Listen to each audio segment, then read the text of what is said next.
What if I told you that there's a role-playing game that lets you explore the science of Fringe or your favorite superhero comic book, while opening up multiple realms of infinite possibilities?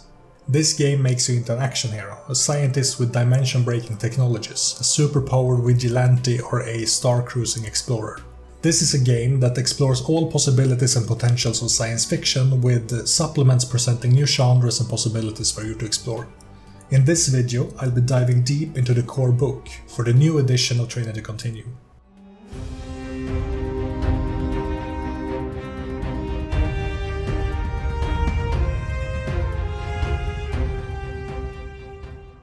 The original Trinity was published by White Wolf back in 1997, but the license has now been bought by Onyx Path Publishing, who released a new edition in 2019, developed by Daniel Lawson and Ian Watson. I never played the original game back in the day, so this will be my first time delving into the Trinity Continuum.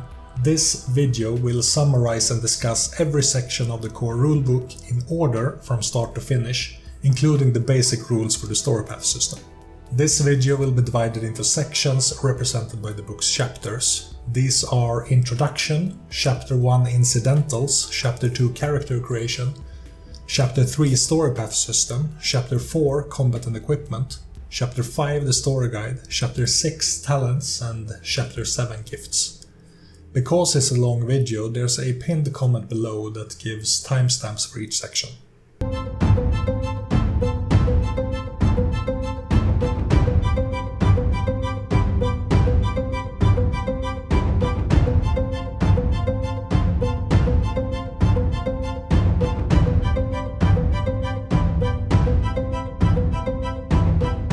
The book starts out with a short story by Lauren Roy called The Dutton Prototype that introduces a group of thieves in the middle of a complicated heist in true Ocean's 11 fashion. This story is meant to act as an introduction to the core book's underlying theme, a contemporary science fiction setting where you play the capable protagonist of the story. This book introduces the Trinity Continuum's contemporary setting by referencing media such as Ocean's 11, The Bourne Identity, and Eureka as inspirations. While the book itself doesn't mention the Fringe TV show, I think that this game perfectly represents the themes presented in that show. Trinity Continuum is described as a role-playing game about possibilities and human potential, where players portray characters capable of achieving even the most outlandish goals. This core book is the baseline for a huge multiverse of settings, each presenting different timelines and time periods that express their own themes and genres. Each game within the Continuum has a single unifying theme: nothing is impossible. Something that the Trinity Continuum has that our own world does not is flux. This is an energy that arises when two parallel dimensions come into close contact with one another. This dimensional overlap generates flux, which can cause strange events or interdimensional crossings. Sometimes this happens naturally, other times it's the result of science or travelers and other beings crossing through dimensional barriers. Trinity Continuum uses Onyx Path's own Storypath system, where the game master is referred to as a Storyguide.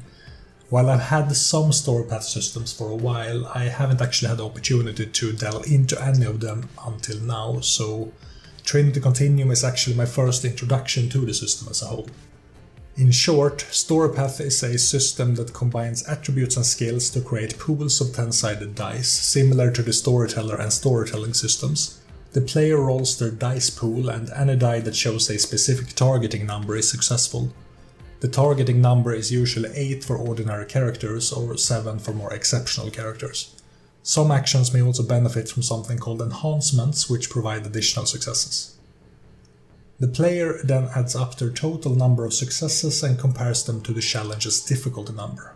If the successes equal or exceed the difficulty, the action is successful. The threshold successes exceeding the difficulty determine the degree of success, but these can also be used to resolve certain complications or earn stunts. A failed roll generates momentum, which is a resource shared by all players in the group, which can then be used to increase dice pools on future rolls, or power something called skill tricks that augment how a skill works in various ways.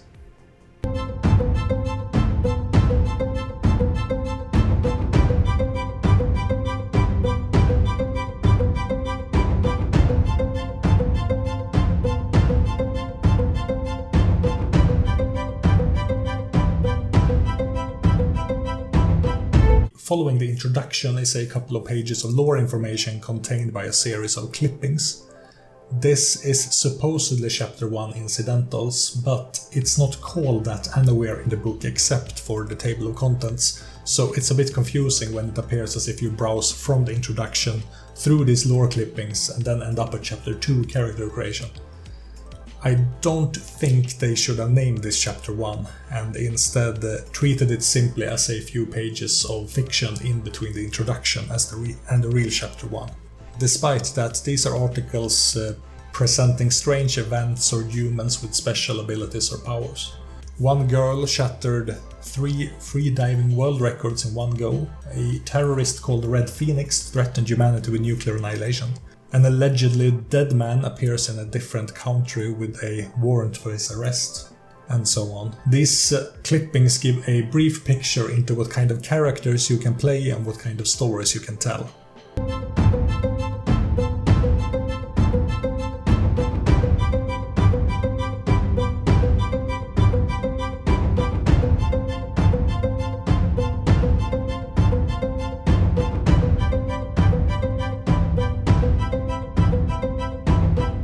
Trinity Continuum has 6 steps to character creation: concept, paths, skills, attributes, templates, and finishing touches. Concept determines the kind of character you want to play, including what aspirations the character should have. The second step, paths, is new to the Storypath system. Paths represent a series of decisions characters have made or experiences they've had over the course of their lives. The character has 3 paths called origin, role, and society. The origin path represents the character's background, the past events that shaped them into who they are. The role path represents the character's occupation or area of expertise, how they define themselves. The society path represents connections they have with a larger organization that defines how they see themselves.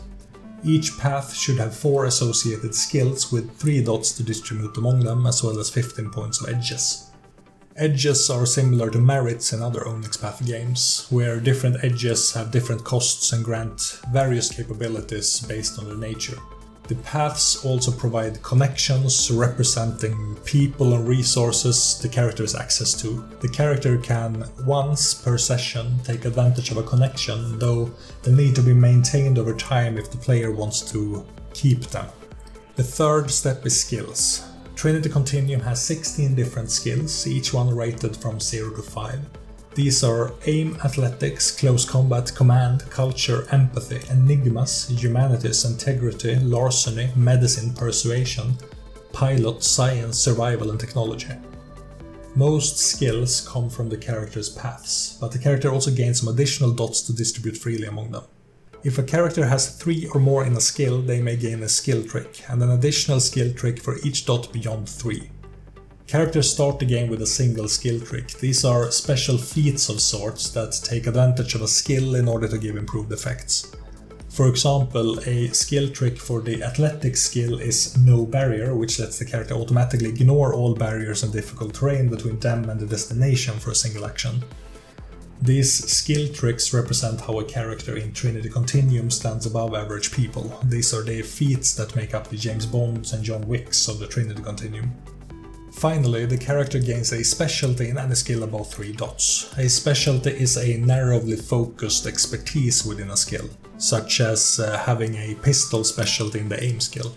While the aim skill grants dice to all ranged weapons, the pistol specialty provides an enhancement to the aim skill, as well as to other skills in which the specialty may apply, for example the culture skill where knowledge of pistols may come in handy. The enhancements then provide successes to the action. The fourth step is attributes. These represent the different innate talents divided among 3 arenas: physical, mental, and social.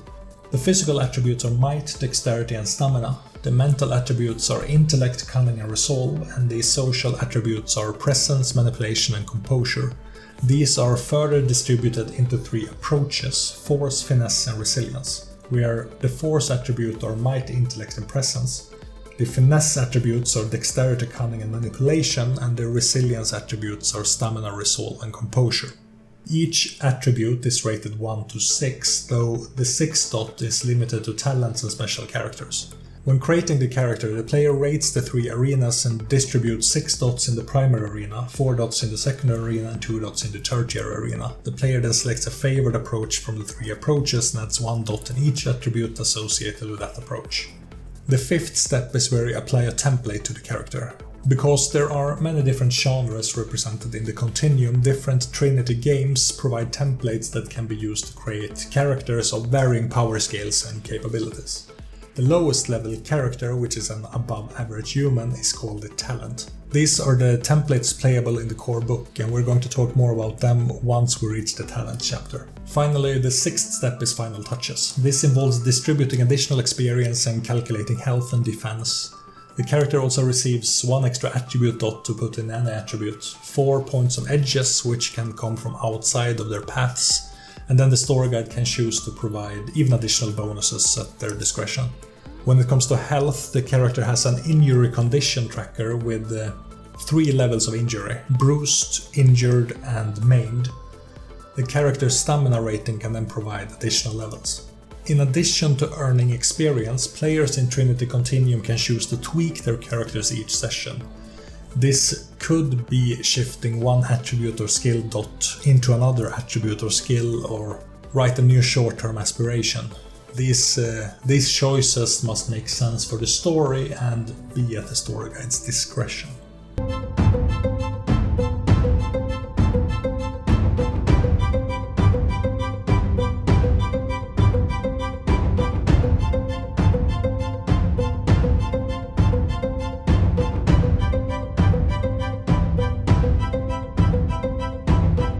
Chapter 3 introduces the Storypath system.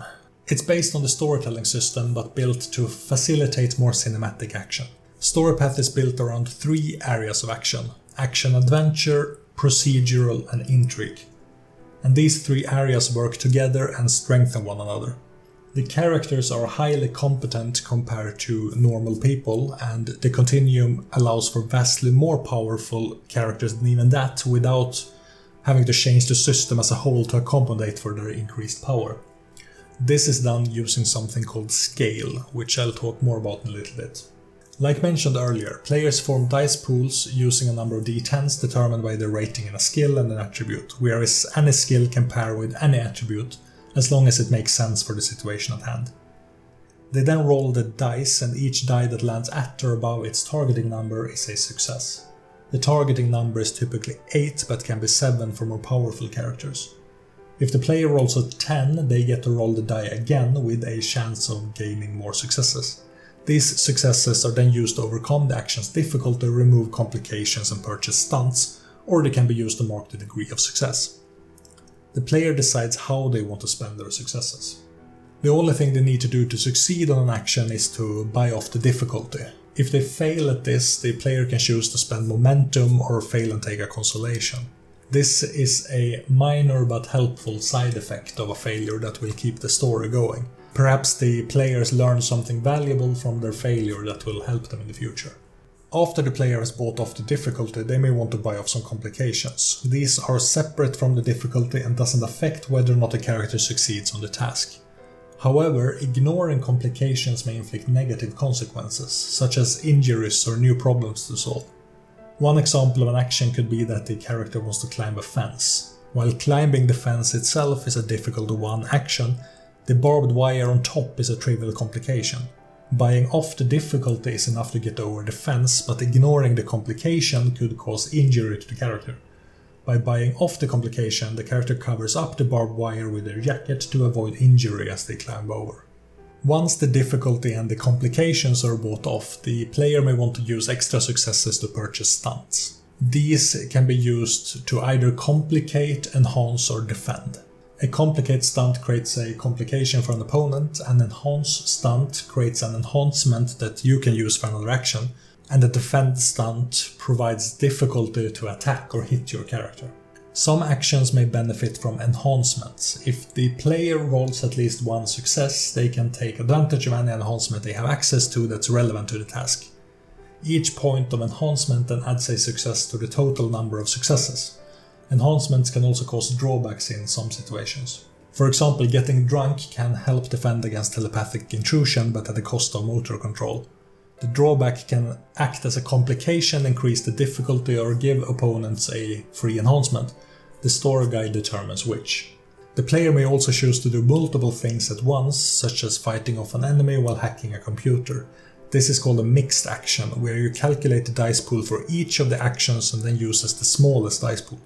The result must overcome the difficulty and the complications of each action in the mix. In other words, if one action has difficulty 1 and the other has difficulty 2, you must overcome difficulty 3 to succeed. And that excludes any potential complications that may be added as well. It's possible to perform a number of actions as mixed actions up to the character's cunning, but the more actions you add to the mix, the higher the chance of failure. There are also complex actions which can take several rounds, scenes, or even longer than that to accomplish. These actions consist of milestones representing intervals of time when a dice roll is made. The player can choose to make all milestone rolls at once or spread them out over a period of time. Each milestone usually has its own difficulty and complications. Though not being able to succeed on every milestone means that a complex action cannot be completed, the player has a number of attempts equal to twice the total number of milestones, affording a few failed rolls without necessarily failing the action as a whole. The player can also choose to spend milestone rolls as they wish, such as making 3 or more attempts on a single milestone. If the player runs out of attempts, they can spend momentum to buy more. Earlier I mentioned scale. This has two components, narrative and dramatic. Narrative scale describes the multiplier you should apply to successes. In certain situations, the Storyguide may decide that no roll is needed and that the higher scale action overcomes the lower scale difficulty. If a roll is necessary, the successes are multiplied by the difference in scale, such as being doubled at a difference of 1, tripled at 2, and so on. Dramatic scale describes how much the scale affects characters and other elements central to the story. It provides enhancements or difficulty to actions against narratively important characters or objects at the rate of 2 enhancements or a +2 difficulty for each difference in scale. For example, if a human with a speed scale of 1 tries to outrun a cheetah with a speed scale of 3, the difference in scale would be 2, giving the cheetah 4 enhancements. The 6 scale ranks are 1 standard, 2 formidable, 3 impressive, 4 awesome, 5 incredible, and 6 astonishing. Characters of higher tiers can gain higher scale, represented by superpowers or similar. It could be possible for some superpowered characters to gain a higher speed scale than the previously mentioned cheetah, for example. Similar to many other games, Storypath has an action system where you determine initiative and every participant in a scene performs actions in different ticks during a round. The acting player gains focus, declaring that it's their turn to act. Once they're done with their turn, the focus moves to the next character in the initiative list, and when everyone has had focus, the round ends. If a new round starts, the players may choose to change which character acts on which tick. When a character has focus, they may take an ordinary action, which is a single action covered by a single dice pool, a mixed action, which we mentioned before, or a reflexive action, which is a minor action which may be combined with a different action without interfering with it, such as glancing over at something or saying a few words. Earlier I mentioned that Trinity Continuum has 3 areas: action-adventure, procedural, and intrigue. The action-adventure rules support physical peril, dramatic movement, violence, and round-by-round action, as well as combat.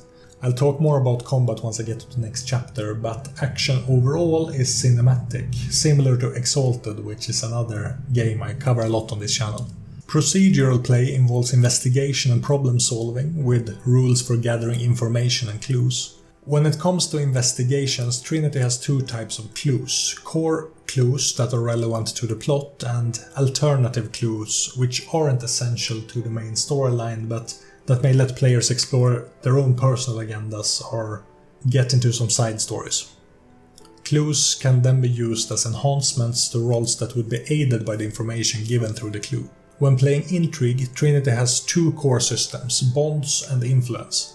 Bonds are the relationships characters build over time and how those relationships can be used to help or hurt the character. Influence represents the strategies people use to affect others' actions and thoughts, such as through coercion, inspiration, or intimidation.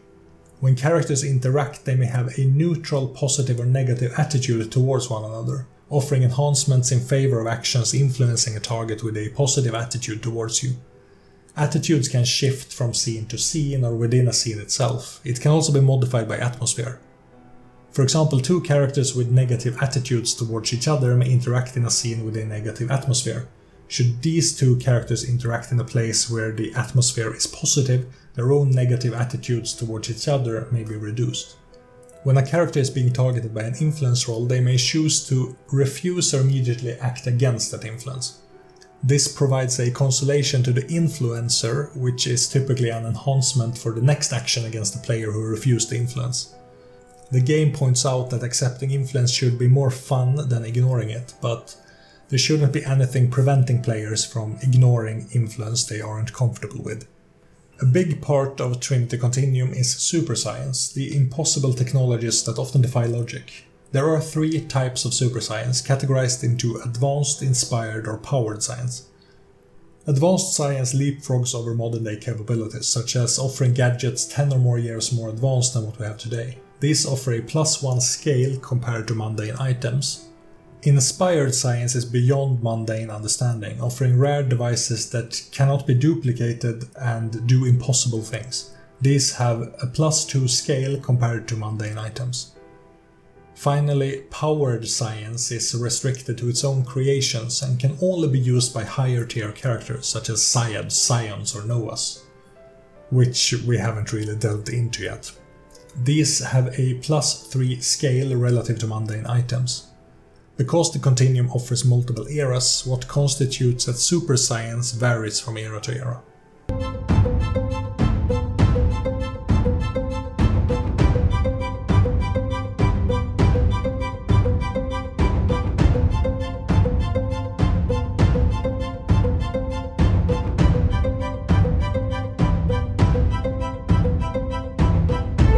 The Combat and Equipment chapter delves into combat in more detail. In Trinity Continuum, it's important that combat evokes the story and furthers the narrative. This starts with each player rolling initiative, which determines which character has focus, and once it's that character's turn to act, they can take a number of different actions equal to their cunning that fall into 2 categories, reflexive and ordinary. A reflexive action represents activities that take no effort to perform, such as looking around, drawing a weapon, moving less than maximum speed, etc. An ordinary action represents more complex activities, such as attacking someone, defending yourself from attacks, or leaping over a barricade. There are also mixed actions, which we went over in the previous section. These are attempts to perform 2 or more ordinary actions in the same turn. Reflexive actions added to a mixed action counts towards the maximum number of actions, but they don't add to the dice pool. When rolling for initiative, each player rolls the lower of athletics plus cunning or empathy plus dexterity, which are meant to factor in both physical reaction time and perceptual processing speed. The number of successes generate the character's tick rating. Now comes the weird part though. The Storyguide converts each tick into a slot, and each side in the conflict determines which character takes up which slot. In other words, your own character's result does not mean that it's your character that acts on that tick. Instead, the player who acts first determines which teammate has focus after them. I understand that this initiative system is meant to let players be more tactical in how they approach certain situations, but I generally dislike it because it doesn't make sense in relation to the character's own combat reaction skills. When making an attack action in combat, you need to meet a difficulty determined by the target's defense rating. If you decided to attack multiple targets with a mixed action, you add their defense ratings together. If the attack succeeds, the type of action you use is determined by the stunts you purchase with your threshold successes. These can be stunts to inflict damage or to perform other feats, such as grappling or disarming. A character's standard defense is 1, but it's possible for a player to roll an appropriate resilience attribute in order to purchase defensive stunts, such as a dodge stunt which increases defense or a stunt that lets you dive into cover. There's a lot to combat and damage, such as rules for indirect and direct damage, and I won't be able to go into too much depth in this video because of how much I need to cover. I'm likely going to make separate videos that talk about these rules in more detail once I'm more familiar with them myself. Scale works the same in combat as in other parts of the game, with scale enhancement bonuses acting as additional successes on the player's rolls. In addition to the normal scale bonuses, higher scale also lets you purchase the inflict damage stunt and additional time for each scale rank above your opponent. Also, when fighting an opponent with higher scale, you're only capable of inflicting damage to a target up to 3 scales higher than you. In other words, it's possible for a scale 1 human with a sword to slice through an armored scale 3 car, but they couldn't slash through a scale 5 skyscraper wall without the aid of a gift. If combat happens on a large scale, it's recommended to treat units of combatants as individual enemies instead of actual individuals. This isn't a fully fledged out system like Exalted's battle group system, but rather a simplification of combat that lets you tally up the enemy numbers in order to determine the difficulty. Then add a strength rating as a complication for each enemy. For example, 5 elite enemies would require 5 successes to defeat, 1 for each enemy, with 10 additional complications. The player can defeat all 5 enemies with only 5 successes, but will need to buy off the complications to avoid suffering any damage back whatsoever. In this case, the enemy doesn't roll any dice, only the player does. When it comes to vehicle combat, Trinity tries to go for a simple system that's narratively exciting and requires minimal rules consultation. This works by assigning each character within a vehicle to a specific action station, such as driver or shooter. Some vehicles have specific action stations applied to them, while others are created on the spot depending on what the players want to accomplish.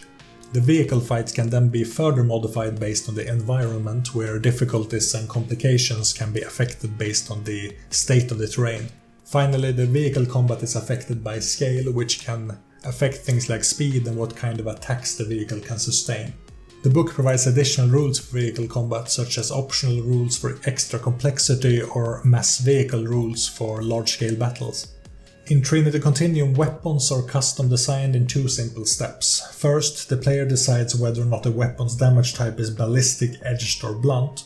Second, the player decides which tags the weapon has. These are what makes one weapon stand out from another. Tags could be things like automatic, which for a firearm lets you fire multiple rounds. It could be brutal, which reduces the successes necessary for a critical stunt. It could be deadly, which makes it more difficult to heal the injuries caused by the weapon. There are a number of different tag options to choose from, and putting a weapon together is quite easy and straightforward. When it comes to armor, there are 2 traits, soft and hard. Soft armor requires an attacker to spend additional successes determined by the armor's rating in order to inflict damage. Hard armor doesn't affect the difficulty, but instead acts as an additional injury condition box. Different armors can have both hard and soft traits to them. For example, a leather jacket has hard 1 and soft 2, which means that it provides 1 additional injury condition box and requires 2 additional successes to inflict damage. In contrast, a chainmail has hard 3 and soft 1, which means that it provides 3 additional injury condition boxes and requires 1 additional success to inflict damage. Armors can also have additional damage resistances. In the case of a leather jacket, it's impact resistant, which protects from blunt attacks, while a chainmail is slash resistant and protects from edged attacks. I don't know why those armors have those particular traits, since I think a chainmail should be more impact resistant than a leather jacket, but that's neither here nor there.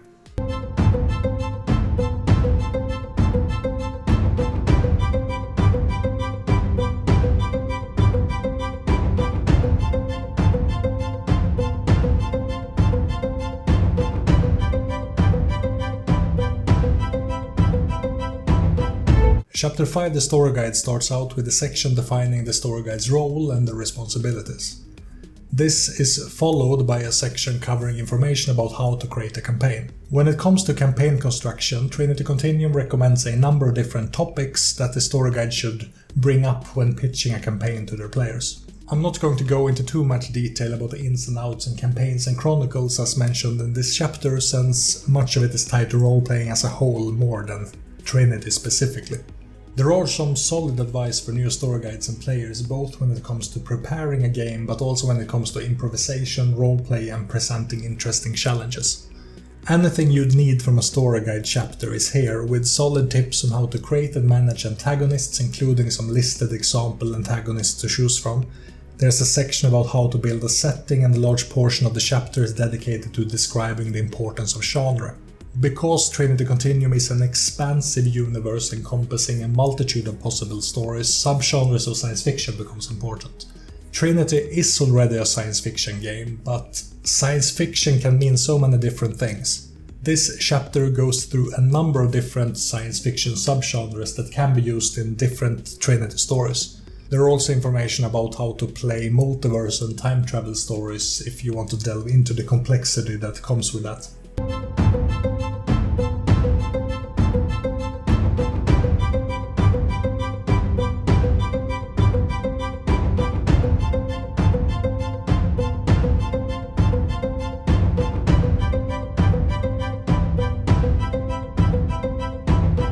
I have mentioned talents earlier in this video, but what are talents exactly? They are seemingly normal people with the exception of some exceptional skills. While a master marksman trains for years and knows all kinds of firearms in and out, a talent marksman has perfect precision in every situation, regardless of weather and environmental condition. The difference between the ordinary master and the talent is inspiration. This is a trait outside of themselves that allow them to subconsciously manipulate the probabilities of reality. Earlier in the video I mentioned flux, the metaphysical force that binds the multiverse together. It exists in the space between worlds, sometimes seeping into one reality or another when different worlds collide. Talents can harness flux from the universe in order to pull off their mighty deeds.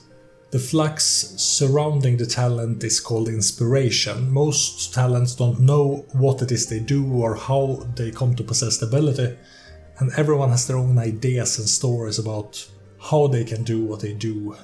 Still, they reach into the world around them, pull flux energy into themselves and use it to manipulate reality and probability to act in their favor.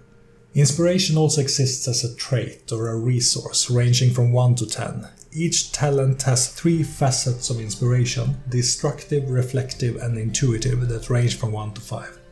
These can be used to add enhancements to certain situations within the facet's concept. For example, the destructive facet is about direct action and using the force approach to achieve goals. The intuitive facet represents quick action, quick wits and a quick tongue, represented by the finesse approach. Finally, the reflective facet is a measurement of the character's capacity for patience, careful thought, planning and focus, represented by their resilience approach. Inspiration can be spent to activate certain powers, to make a destructive, intuitive or reflective action, and to make a number of different action and effects. This inspiration can later be regained when the scene changes as a consolation for failed rolls, through exposure to flux, or by resting. Another thing inspiration can be spent on is dramatic editing. This is a way for a character to change her circumstances by bending reality to her will. Or rather, she reaches into a different but similar universe and rewrites its truths onto her own. This can be something simple, such as the player declaring that there's an unlocked door they can pass through, or something scene-changing, such as retroactively writing a useful item into the scene. These dramatic edits can generate advantages within the scene, but they cannot strain the suspension of disbelief. Neither can they retcon events that have already transpired in the game. It cannot overrule facts that have been previously established or override the effects of a dice roll that have already occurred. Also, the story guide can override or veto a player's decision if it would derail the plot or utterly alter the game world. When we spoke about character creation, I mentioned paths. A talent derives their initial gifts from their paths. The gifts make up the final chapter in this book, so we're going to talk more about them after this bit. First, I want to talk about allegiances. Talents recognize inspiration in others, and this causes them to congregate and form various groups and factions. There are 6 major organizations that make up the bulk of the talent groups. These are the allegiances. They are 9, Aeon Society, Archangel, the Global Cartography Initiative, Neptune Foundation and the Pharaoh's Lightkeepers. There are other allegiances as well, but these 6 are the largest and most influential ones. 9 is a law enforcement arm of the US government created by Teddy Roosevelt. It's an agency specialized in covert operations as a shadow organization working on behalf of the US government. After Vietnam and Watergate, when faith in the government was low, their funding was cut and they had to nearly shut down, before later being saved during the Reagan administration by privatizing the bulk of its operations. This made it easier for them to work internationally, but at the cost of domestic allies. They have now reinvented themselves into a consulting firm specialized in security and intelligence issues. The UN is considering granting them special intelligence gathering and international law enforcement powers under a special directive of the UN Charter called Directive 9. The Aeon Society is arguably the largest and most well-funded society in the world. It investigates, learns and monitors without actually getting involved in various situations. It was formed in 1923 by Maxwell Anderson Mercer and was originally called the Aeon Society for Gentlemen. They used to wander the earth performing good deeds, investigated strange occurrences and also engaged in charitable activities. The society founded its core tenets: hope for the future, unity of humanity and sacrifice of yourself what you must to make that dream a reality. They gathered the greatest and most curious minds from across the world, eventually becoming a large and well-oiled organization. Today they are solving problems with reason and science, producing advanced inventions. Archangel is an organization founded in 2009 with the intention of lending assistance to those without wealth and privilege. The group consists of skilled freelancers, military personnel, professionals and even some criminals, all selected for their professional and personal record of aiding others regardless of socio-economic standing. The Global Cartography Initiative, GCI, was founded in 1969 by a group of scientists and explorers. Inspired by the moon landing, they reflected that humanity still didn't know all there was to know about their own planet, so they began to organize expeditions and experiments. They fund research in various scientific fields in order to acquire knowledge for the betterment of humanity and then share their findings with other academic bodies. The Neptune Foundation launched in 1968 by branching off the Aeon Society as a separate organization dedicated to immediate response to developing crises. They quickly rose to prominence for their philanthropic projects, with members helping people in need around the world. They are held in high esteem around the world both by people and by governments. The Pharaoh's Lightkeepers are a secretive organization that appears at the right time and place to prevent disaster. While their history is much unknown, records show that they precede the Aeon Society, and it's possible that Max Mercer, who created the Aeon Society, was a member of this group. The only thing known by them is that they are run by someone named Pharos, but that person is also a mystery. Apart from these major allegiances are a number of smaller ones that I want to delve into today. It's also fairly easy to come up with your own allegiances if you want a story more tailor-made for your individual player characters or specific narrative goals.